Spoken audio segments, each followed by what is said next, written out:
另一项有关健康的消息，兹事体大，因为每年健保支出庞大，到底该怎么省钱呢？健保署倒是计划要取消指示药的给付，最快年底就要实施了，包括感冒常吃的镇痛解热定。 老人家呢，常会要吃的一些葡萄糖胺、银杏，甚至是肠胃药跟皮肤药等等，总共有1125项，一年大约能够省下22亿。只不过呢，预估有数百万人会受到影响，以后大家荷包还要再多花100多块钱才能买到药。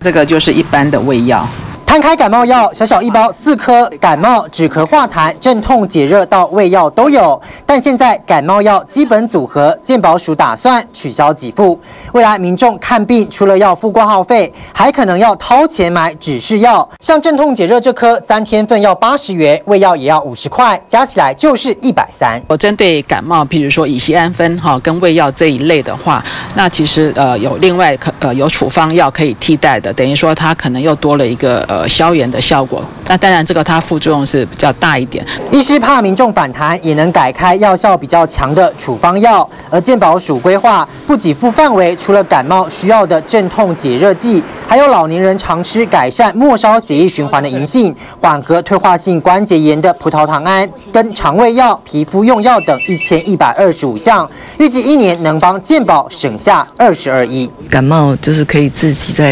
在药局，就是药师可以指示你们来使用的那些指示用药，